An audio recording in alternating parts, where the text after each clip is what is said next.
ഒരു നാട്ടിൽ കള്ളു കുടിക്കുന്നു കുറെ ആളുകൾ, ഇപ്പൊ ലഹരി ഉപയോഗിക്കുന്നു. അപ്പൊ തൗഹീദൊക്കെ കൂടെ മാറ്റി വെച്ചിട്ട് ലഹരിയെ സംബന്ധിച്ച് പറയാം. അപ്പൊ ലഹരി കുടിച്ചാൽ ഇന്നാലിന്ന തകരാറുണ്ടാവും, ആരോഗ്യ പ്രശ്നങ്ങൾ ഉണ്ടാവും, സാമൂഹികമായ പ്രശ്നങ്ങൾ ഉണ്ടാവും, കുടുംബ ബന്ധത്തിന് തകരാറ് വരും, അതുപോലെ തന്നെ കുടുംബം കലഹിക്കും, രാജ്യം കടത്തിൽ മുങ്ങും, സമൂഹത്തിന്റെ ഭദ്രത നഷ്ടപ്പെടും. ഇതൊക്കെ പറഞ്ഞ് അവനെ ബോധ്യപ്പെടുത്തില്ല.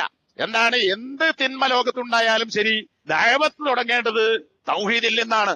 അള്ളാഹുവിനെ മാത്രമേ ആരാധിക്കാൻ പാടുള്ളൂ, അവനിൽ മറ്റാരെയും പങ്കുചേർക്കാൻ പാടില്ല എന്ന തൗഹീദാണ് എപ്പോഴും എവിടെയും പറയേണ്ടത്.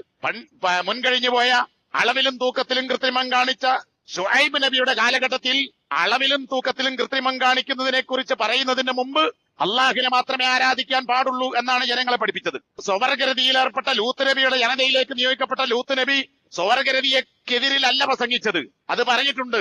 അതിന് മുന്നേ എന്നെയും നിങ്ങളെയും സൃഷ്ടിച്ചത് അള്ളാഹുവാണ്, അതുകൊണ്ട് അള്ളാഹുവിനെ സൂക്ഷിക്കണം, അവനെ ആരാധിക്കണം എന്ന തൗഹീദ് പഠിപ്പിച്ച് പരലോകത്തെ കുറിച്ച് പഠിപ്പിച്ചുകൊണ്ടാണ് സ്വവർഗരതിക്കെതിരെ ലൂത്ത് നബി സ്വലാത്തു വസ്സലാം പ്രതികരിച്ചത്. മൂസാ നബി ബനു ഇസ്രായേലിൽ എന്ന ഫിർഔനിന്റെ കീഴിലെ അടിമകളെ മോചിപ്പിക്കാൻ വേണ്ടി വന്ന സ്വാതന്ത്ര്യ സമര സേനാനിയാണ് എന്ന് ചില ഇസ്ലാമിക പ്രസ്ഥാനത്തിന്റെ ആളുകൾ പ്രസംഗിക്കാറുണ്ട്. അത് ചെയ്തിട്ടുണ്ട് എന്നതല്ല, മറിച്ച് തൗഹീദിലേക്ക് ക്ഷണിക്കുക. ഫിർഔനടുക്ക് പോയിട്ട് എന്റെ ആളുകളെ വിട്ടുതരണമെന്നല്ല ആദ്യം പറഞ്ഞത്, മറിച്ച് എന്റെയും നിന്റെയും റബ്ബ് അള്ളാഹുവാണ്, ആ അള്ളാഹുവിനെ ആരാധിക്കണമെന്നാണ് ഫിർഔനോട് ഒന്നാമതായി പറഞ്ഞത്. ഖുർആനിലെ നിരവധി ആയത്തുകളിൽ അത് നമുക്ക് കാണാൻ സാധിക്കും. ഇബ്രാഹിം നബി അലൈഹി സ്വലാത്തു വസ്സലാം നമ്രൂദ് എന്ന ആ രാജ്യത്തെ സ്വേച്ഛാധിപതിയായ ഭരണാധികാരിക്കെതിരെ രാഷ്ട്രീയ വിപ്ലവം നടത്താൻ വന്ന ആളായിരുന്നില്ല, മറിച്ച് അള്ളാഹുവിനെയാണ് ആരാധിക്കേണ്ടത് എന്ന് പഠിപ്പിക്കാനാണ്. അതാണ് നമ്രൂദിനോട് പറഞ്ഞത്, നാട്ടിലെ പ്രജകളോട് പറഞ്ഞത്, പ്രമുഖന്മാരോട് പറഞ്ഞത്. ഇങ്ങനെ എല്ലാ പ്രവാചകന്മാരുടെ കാര്യങ്ങൾ പരിശോധിച്ചാലും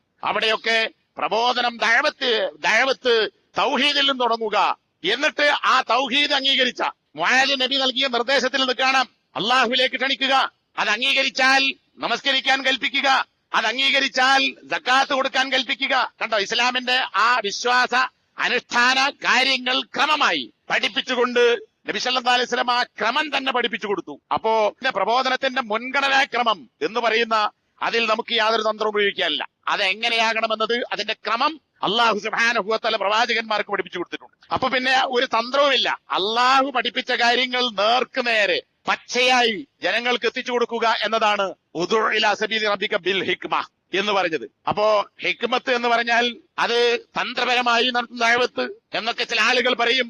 അങ്ങനെ ഒരു തന്ത്രവും ഇസ്ലാമിലില്ല. ഖുർആൻ എന്ന് പഠിപ്പിച്ചുവോ അതനുസരിച്ച് പോവുക എന്നതാണ്. ഇനി